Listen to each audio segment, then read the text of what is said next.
Hey guys, I am Justice here to give you another Diablo 3 guide slash preview from the PTR on patch 2.4. Today we're going to be looking at the Monk, which I'm excited about because this is the class that I initially started vanilla D3 with right when it came out. I've gone through a lot of mixed emotions with the class. There's been times where I felt like it was completely not viable at all for solo play, but fortunately they've changed that recently. It's gone through some different builds. Today we are going to be looking at the new and updated Sunwuko set. So it's quite different now. So let's quickly go over what it is. 2-set bonus. Your damage taken is reduced by 5% for each stack of Sweeping Wind that you have. So that's cool. Gives you, you want to be melee range, but it gives you the damage reduction to do it. 4-set bonus. Every second, Sweeping Wind spawns a decoy next to the last enemy you hit that taunts nearby enemies, explodes for 500% weapon damage for each stack of Sweeping Wind you have. So the more stacks of Sweeping Wind, the more damage that decoy explosion is going to do. And finally, Lashing Tail Kick, Tempest Rush, and Wave of Light consume a stack of Sweeping Wind to deal 1000% increased damage. Pretty damn cool. Now, there's a few different ways that you can build it. I'm going to show you what I'm doing right now that I'm liking so far. I just recently actually completed the Sunwuko set, so I've been playing with a couple different things, so it's not all necessarily optimized yet, but I'll show you what you can do. This is also going to use some new items. They're going to be helpful, so I'll show you real quick. Pinto's Pride, Bracer's Legendary Properties, Wave of Light, also slows enemies by 80% for 3 seconds and deals anywhere between 125 to 150% increased damage. Really, really nice. This belt right here is actually what makes this really good.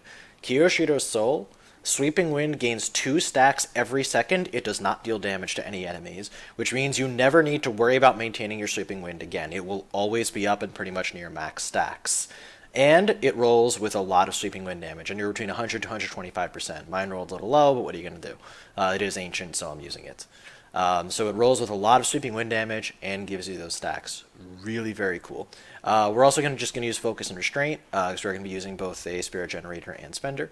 As for the weapons, we got some cool new stuff here. Vengeful Wind increases the maximum stack count of Sweeping Wind by between 6 to 7. So if before you were thinking, well, that sounds okay, but you only get 3 stacks of Sweeping Wind, no. Now you can actually get up to 10 stacks. So to go back real quick, your damage taken is reduced by 5% for each stack. When you have 10 stacks, it's 50% damage reduction.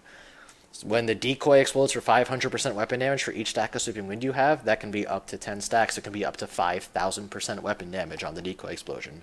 Really very cool. And the last thing that makes it is here. So we had Kiroshiro's Soul. Now we have Kiroshiro's Blade. Increase the damage of Wave of Light by 150%. So that's already good. When the initial impact Wave of Light hits 3 or fewer enemies, the damage is increased by between 200 to 250%. Again, mine rolled kind of low, but everything else on here is good and it's ancient, so I'm keeping it. There's probably better boots. I'm just using random ancient boots that I have because they've got good stats. There's probably something better you could do there. But yeah, so this all synergizes really, really well. So what are we going to be looking at for the skills? You're going to have a few choices here. So I'm currently going for a fire build. So I'm going Way of the 100 Fists, Blazing Fists. If you don't care as much about the elemental damage, you could go like something like Fists of Thunder. Static Charge is obviously always good. Quickening, just for the increased spirit generation, also an option. Epiphany Desert Shroud is generally recommended. You're going to get yourself a lot of spirit regen if you need to. The dash target is nice, and of course another 50% damage reduction, always helpful.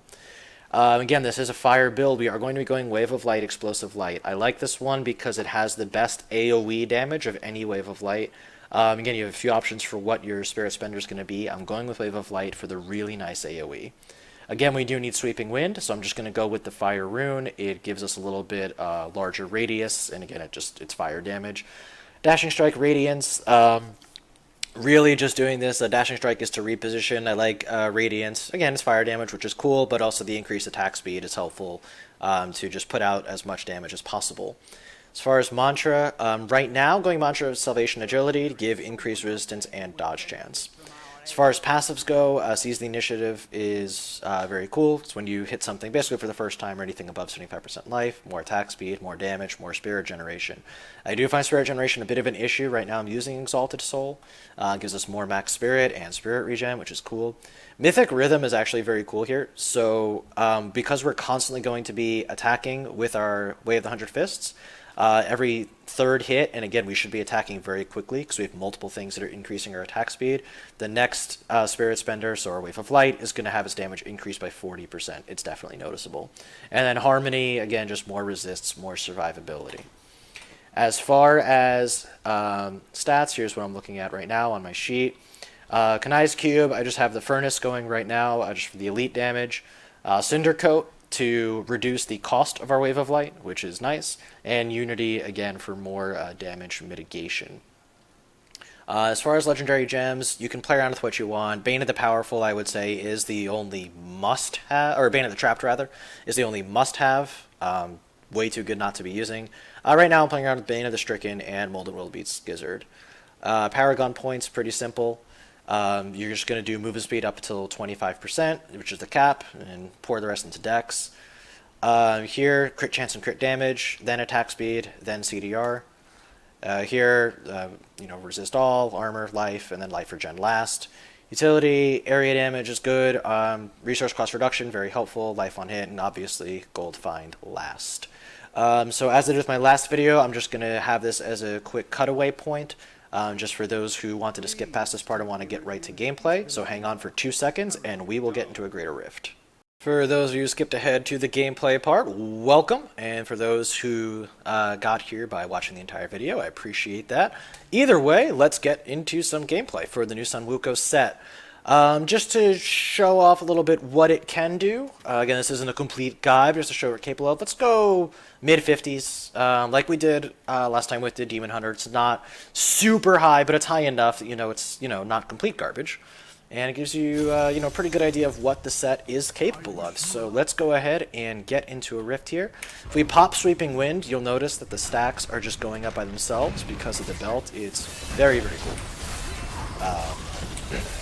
So we're almost immediately at 10 stacks, so we can just pop the bells. And we're still going to be at max stacks, which again is really nice for damage reduction. It's really good for the explosions from the Sunwuko decoys. Just really nice that we can just constantly stay at that high number of stacks, because the set does benefit from it greatly.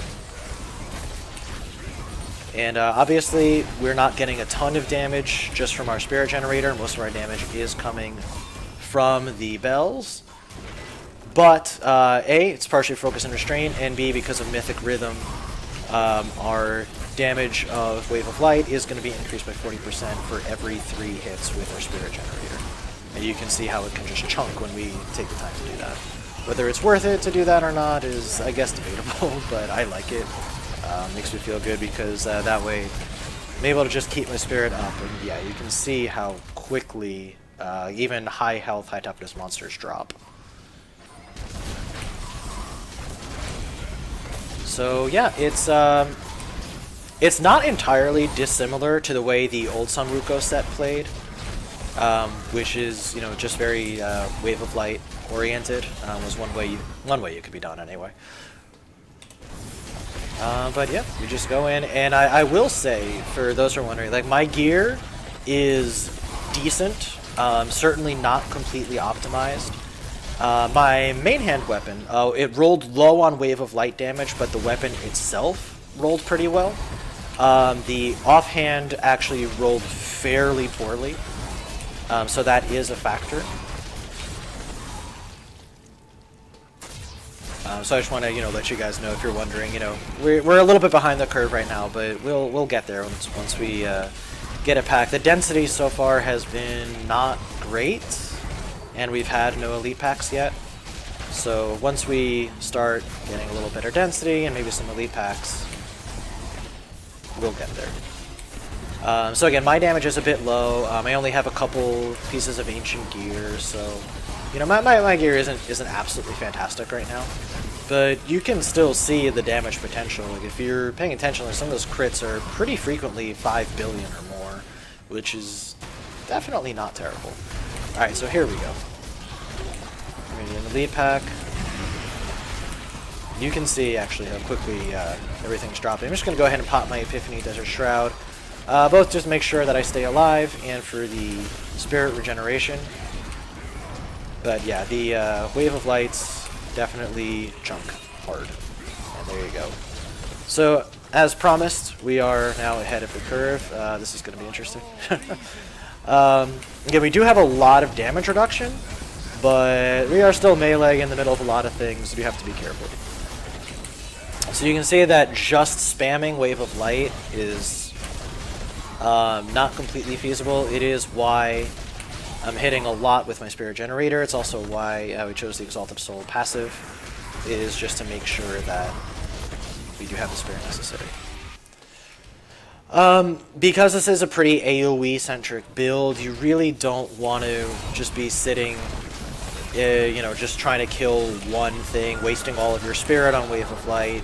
You know, if it's a high health target, then maybe, but I'm gonna hit these. I'm gonna go ahead and pop Epiphany, get this channeling pylon going, and now we can spam.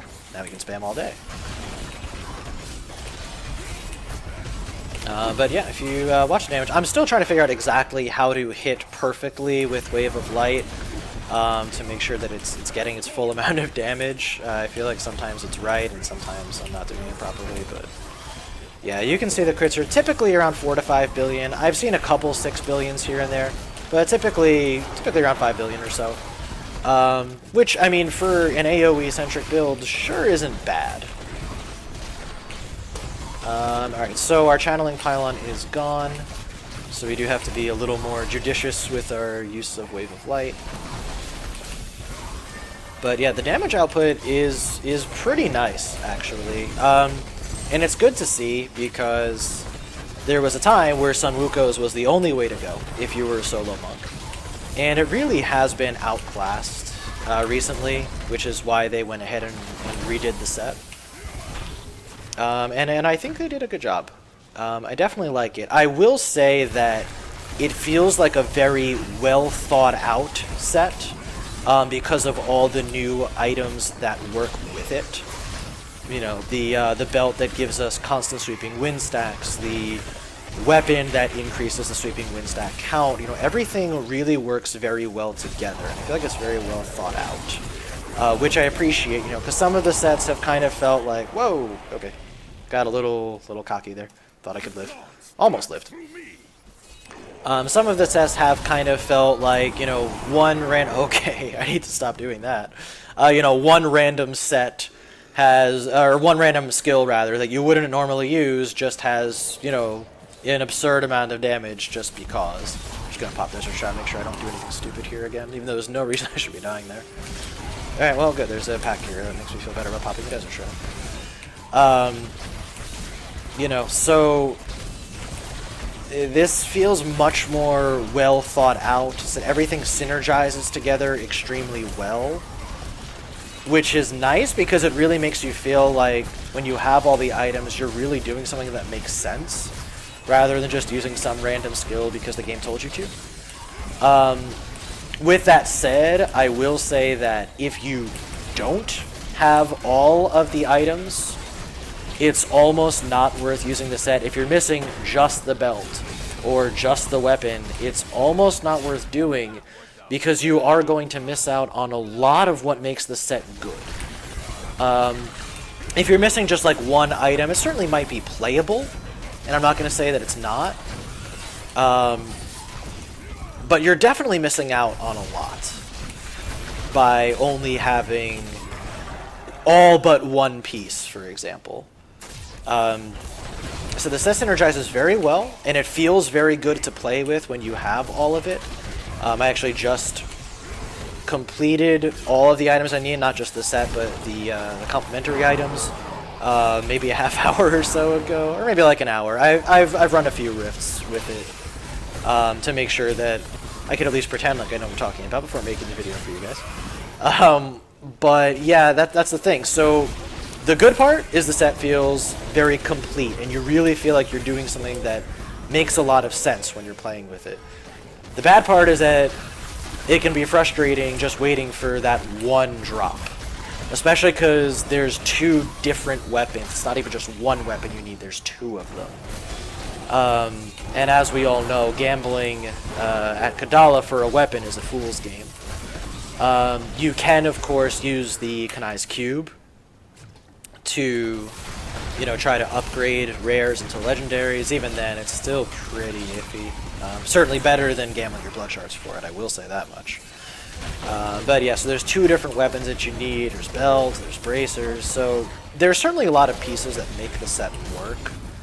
And again, even missing one of them, you're really not going to get to experience everything the set can offer you.